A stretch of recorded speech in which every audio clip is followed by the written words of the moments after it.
Assalamualaikum Pak, izin Pak, mau nanya Pak soal sejarah Masjid Al-Ittihad ini Pak, bagaimana Pak dari awalnya Pak? Ya dulu awalnya ini dulu bekas penjara tahanan politik ya oleh Belanda itu oleh Jepang. Akhirnya setelah Jepang tidak berkuasa maka di penjara ini terbengkalai lah, artinya diambil alih oleh pemerintah waktu itu oleh Musbida tahun 56 57 lah, dibangunlah Masjid Agung Al-Ittihad. Selesai sekitar tahun 61 lah. Ya dari 57, 61, 62-an lah selesai itu.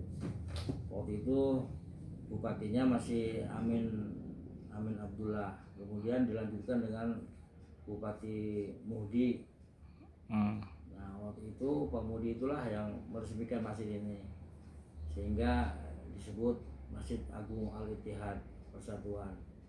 Dari seluruh ada kampung komunitas di sini itu mereka semua berkumpul di Masjid Agung untuk ada toleransi seluruh beragama. Dan pembangunan ini memang bukan hanya oleh Pemda tapi memang oleh masyarakat yang mereka semua ikut, baik Kristen maupun Tionghoa gitu ya, pada membangun masjid yang sedang waktu itu dibangun, yang pada saat itu memang kita sendiri tahulah memang ekonomi kurang begitu bagus ya.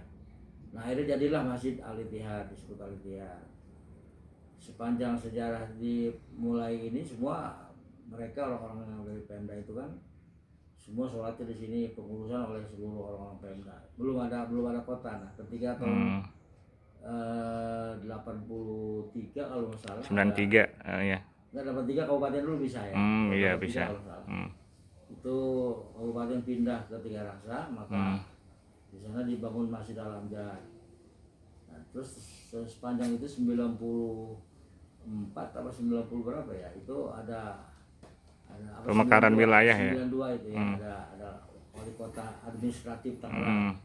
Maka jadilah 94 itu kota Tangerang yang di waktu itu dia membangun sepanjang perjalanan dibangunlah Masjid Al-Azom sebagai masjid kota Tangerang. Nah Masjid Agung ini akhirnya ya tidak dikatakanlah, diperhatikan lah. Jadi yang mengurus masjidnya ada orang-orang yang memang dulu orang-orang yang pensiun, orang-orang yang memang sudah purna bakti mengurus masjid ini. Akhirnya terjadilah sekarang ini ada pengalihan aset-aset dari kabupaten ke pemerintah kota. Tahun 2000, tepatnya 27 Februari tahun 2000 itu diserahkanlah aset dari kabupaten ke kota Tangerang. Makanya Masjid Agung ini sekarang sudah berada di wilayah kota Tangerang. Pak, ya siap. Pak, ini dulu kan pusat nih Pak, pusat dari Tangerang itu sendiri itu bagaimana Pak iklimnya ini? Maksudnya iklim?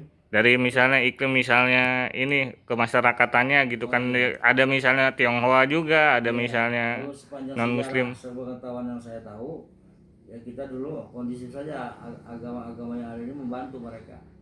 Orang-orang China yang kebetulan juga mereka membuat wihara di sebelah. Ada juga masjidnya yang tahun mungkin yang paling tua masjid itu Kalipasir itu 1600 berapa ya, udah hampir 400 tahun itu. Itu memang sengaja untuk ada toleransi di antara seluruh umat beragama di Kota Tangerang, sehingga sampai sekarang pun kita masih kondusif. Ya, orang-orang yang dulu itu mereka sangat menghormati tentang keberagaman masing-masing. Di sini ada gereja ya, Katolik, ada juga wihara, ada Hindu. Mereka semua saling rukun dalam melaksanakan keberagamaan dalam beragama. Toleransi ya, Mas. Toleransi beragama. Terima kasih banyak Pak Ade.